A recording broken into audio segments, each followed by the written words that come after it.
So mga kababayan, kahapon po, no, nagsalita yung presidente natin, PBBM, na pinapa-freeze nga po yung mga bank accounts nung Eric Yap, Congressman Eric Yap. So, well, explain natin to mga kababayan, no. Big deal po kasi pala ito. Big deal po ito. Akala kasi ng iba parang wala lang, Eric Yap lang yan, wala lang. Pero mga kababayan, ano po ito? Matindi po ito. Kasi itong si Eric Yap, mga kay Streetwise, siya po ang saldi ko ni dating Pangulong Digong. Okay, pag-usapan natin yan.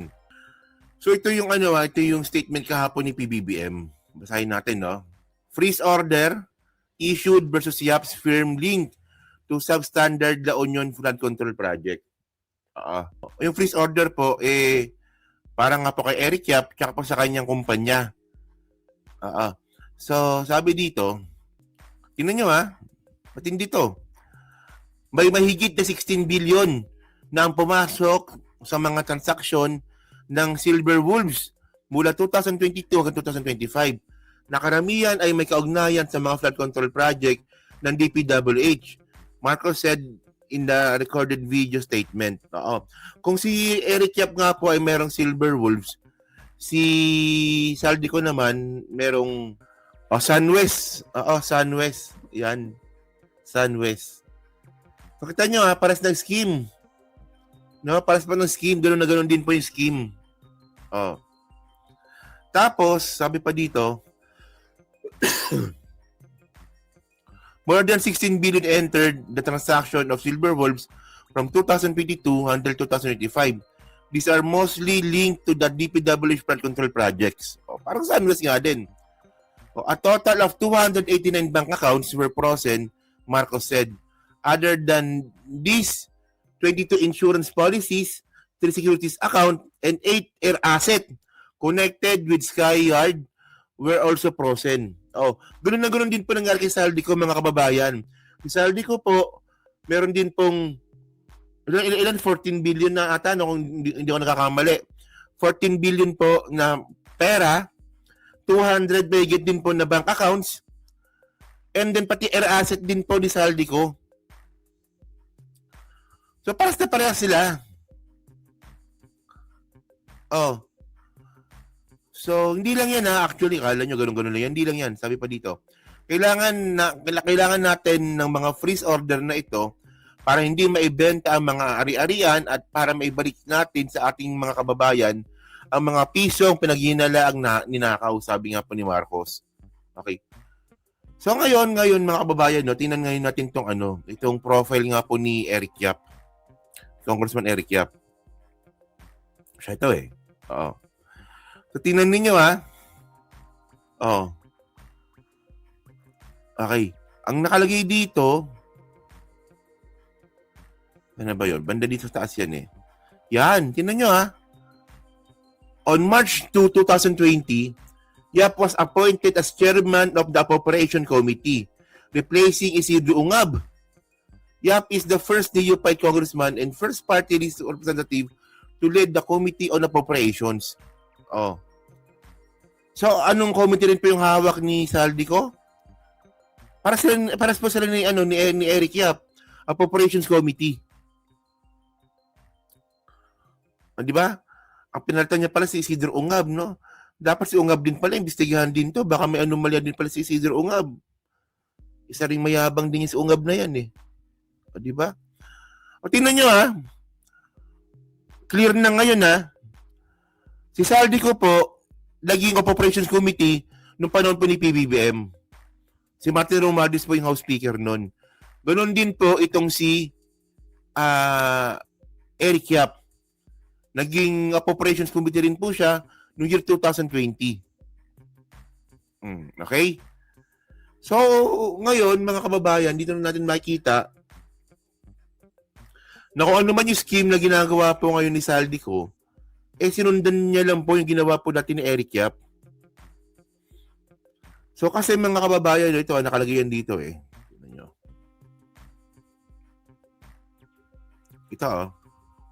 Ito yung unang-una. Pacquiao won Senate probe on 9 billion rock netting project in Benguet. So isa ito sa mga mga anomalya nga pong ginawa nga po ni Eric Yap, yung 9 billion rock netting sa alam niyo pagpupunta kayo ng Baguio, 'di ba sa gilid ng sa gilid ng Cannon Road, 'di ba may mga netting doon? Tatadtad pala ng yan, ng korupsyon. Kay Eric Yap pala yan. So yung nakikita po natin na yan, sa papunta tayong Baguio, yung rock netting na yan po, 9 billion pesos po yan. Di ba? Yun nga lang mga kababayan, noong 2021, in-expose po ito ni Manny Pacquiao. Alam mo nangyari? Walang nakinig. Di ba? Senator Manny Pacquiao will seek Senate investigation on the 9 billion rock netting project in Benguet was illegally backed by the province caretaker, AXIS Party Representative Eric Goyap. Di ba? No. Kung makapagreklamo si Magalong, di ba? Ganun lang. Noong nalaman niya si Eric Yap pala yung pasimuno, tumahimik si Magalong. In an interview, Pacquiao said, the Senate Public Works Committee, which he chairs, so siya pala chairman nun, will look into the complaint which was raised by the group during his visit in Baguio City on Tuesday. So ngayon mga kababayan, bukod nga po dyan mga kay-streetwise, yan pa sa mga maanomalyang mga ginawa nga po ni Eric Yap. Pinangalanan na po siya dati ni Digong. Tingnan nyo napaka-ironic nito, no? Ito na balita ito noong year 2020. Duterte pinangalanan ang Solons na dawit sa korupsyon. Binunyag ni Pangulong Rodrigo Duterte ang mga pangalan ng mga kongresista na umano'y dawit sa korupsyon na may kaugnayan sa infrastructure project. Di ba? Ang listahan ay binigay ng Presidential Anti-Corruption Commission, PACC, na nagsimula ang investigasyon noong Nobyembre. So, si Belhica pala ito, no? Si Belhica. So, ngayon, mga kababayan, ito nakalagay yun dito, tinan nyo. Kabilang sa mga House members na pinangalanan ng Pangulo ay sina Josephine Ramirez Sato, Teddy Bagilat, Alfredo Vargas. Kita mo, Alfredo Vargas. Henry Ramil. Alicia Shenatan, Paul Daza, Angelina Helen Tan, tsaka Eric Yap. So, tingnan nyo mga kababayan, alam na po ni dating Pangulong Duterte na itong si Eric Yap, kurakot. Pinangalanan niya na pala ito. Pero walang ginawa si Digong, wala pinabayaan niya lang din. So ito yung mga bagay na hindi kaya sagutin ng mga bobong mga DDS. Na alam na pala ni Digong dati pa na may corruption na nangyayari, pero bakit pinabayaan niya lang? Tingnan mo ngayon. Sinong bumisto sa mga kaulokohan ni Eric Yap? Si PBBM. Actually, may video pa yan dito Tingnan nyo to Ito yan Nabalita rin to sa DZMM.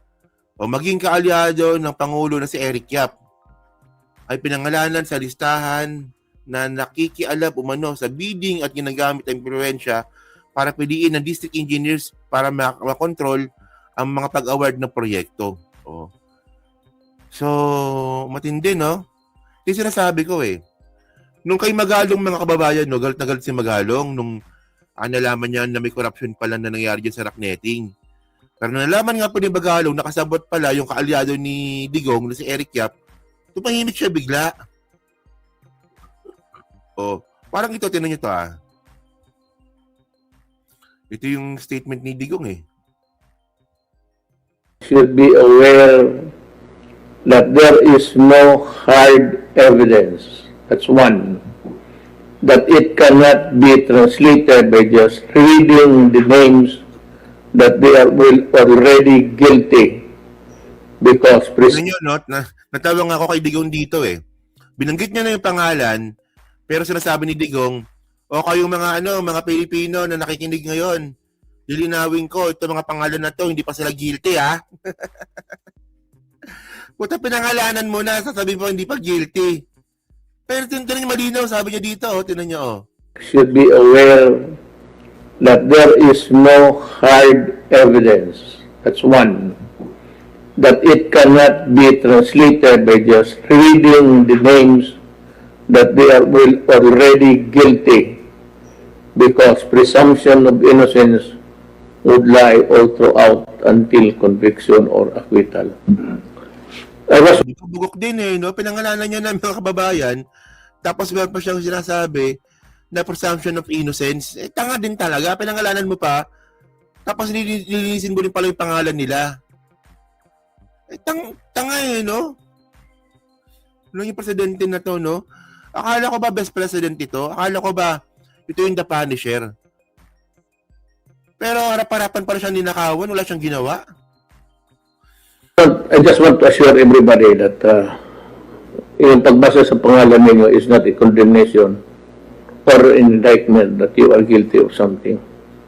In the same manner that I would tell the people that do not take it as a gospel truth. This is not, walang ebidensya to. Walang ebidensya. Congressman Josephine Ramirez Sato of Occidental Mindoro alleged ghost projects in her district. Her alleged bagman is the district engineer, has been staying in position for at least 10 years. Congressman Eric Yap, ACT CIS, party list. Oo, pinangalanan niya na eh. Alam niyo, hindi ko makuha yung point ba't ginawa ni Digong ito, no? Pinangalanan niya na, pero bilang niya sasabihin, itong mga papangalanan ko na to, hindi pa sila guilty. Kasi meron tayong presumption of innocence at lahat pa tayong ebidensya. Eh, tanga din. Pinangalanan mo pa tapos sabi mo wala pang ebidensya, di tanga-tanga ka rin. Anong klaseng ano yan? Nagre-research din pala si Duterte. Oh. Nagre-research nga siya pero sabi niya daw, wala pa daw kasalanan to mga to. Pinangalanan niya pa kung, di ba? Hindi ko makuha kung ba't niya pa pinangalanan eh. Kung wala pa lang kasalanan eh. Ang layo, di ba? Ang layo ng ano, ang layo ni Digong sa ano, sa ginagawa ni PBBM. ACT CIS, party list. Legislative caretaker of Benguet.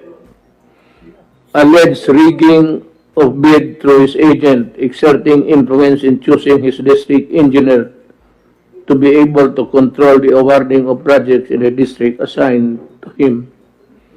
Intervene in investigation against si Ricardo, lumabas na naman ang pangalan. Si babae ito, she's already a millionaire. Ricardo, by calling up Commissioner Greco and requesting him to drop the case against District Engineer Ricardo. Congressman Geraldine Roman. Oh, di ba? So, tinan nyo, no? Okay. So, pero matindi to mga kababayan. Akala kasi natin parang si Eric Yap, wala lang yan. Pero nakita naman natin ang sabi ni Presidente Bongbong Marcos, 16 billion po ang pumasok sa Silver Wolves na kumpanya nga po ni Eric Yap. Kung saan nga po ang ginagawa, flood control. 16 billion pesos mga kababayan. Oh, tapos 200 na mahigit na bank accounts. Pagkatapos mga kababayan, pati air asset, pinambili ng eroplano, pinambili ng helicopter, no? Ganyan po katindi yung ginawa po ni Eric Yap. Akala lang kasi natin na parang Eric Yap parang wala lang yan. Pero tandaan natin, sila po yung mga congressman na talagang umabuso nung si Duterte po yung presidente. So ngayon, dito po nagpapatunay na nung panahon pa pala ni Digong, may nakawan na. At tandaan din po natin mga ka-streetwise, no? Appropriations to ha, tandaan nyo, appropriations ito. Siya rin po yung gumawa ng 51 billion na insertion kay Pulong. Lumusot po kay Eric Yap yan. Diba mayroong 51 billion si ano? May 51 billion si Pulong sa DPWH, sa flood control. Diba? Kay, si Eric Yap po yung may ano niyan. May gawa niyan kasi po siya po appropriations. Tingnan ninyo. Tanong ko sa inyo. Sino yung nag-expose na 51 billion ni Pulong? Kilala niyo ba kung sino nag-expose? Oh. Sa hindi lang po nakakaalam, balikan natin Balikan natin yung unang-unang expose ng 50 billion ni Pulong. Oh. So, tingnan natin to. Yan. Ano ba yon? Ano yan 2023 lumabas yun, di ba? Isaldi ko nag-expose niyan 51 billion. Kaya alam na alam ni ano yan, kaya alam na alam ni ano yan.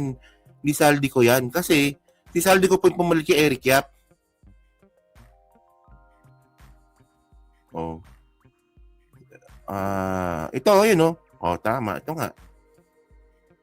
Ito may balita dito. Ito, pakita ko sa inyo Lumabas yung 2004, di ba? January 2004. Wala tayong kaalam-alam dyan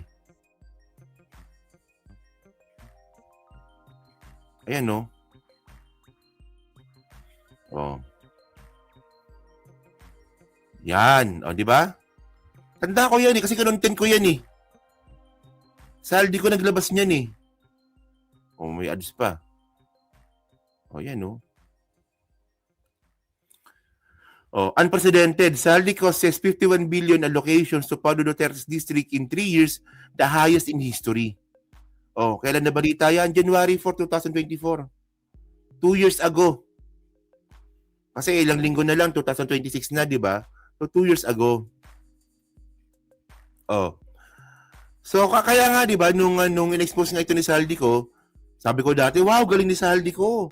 In-expose niya yung 51 billion ni Paulo Duterte na flood control. Yun naman pala, kaya niya pala alam, siya pala pumalit ni Eric Yap. O, di ba?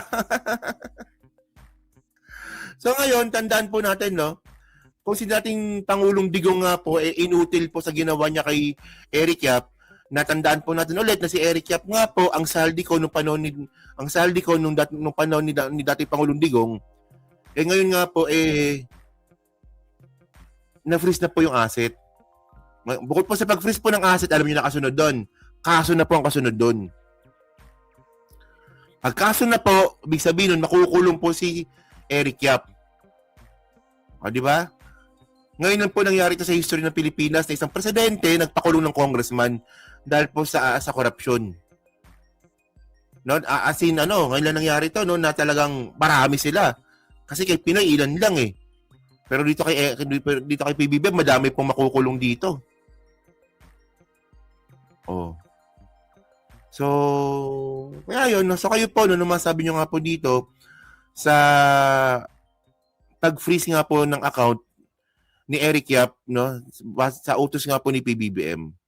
So, at least ngayon, naintindihan na po natin na itong si Eric Yap pala, malaking isda pala ito.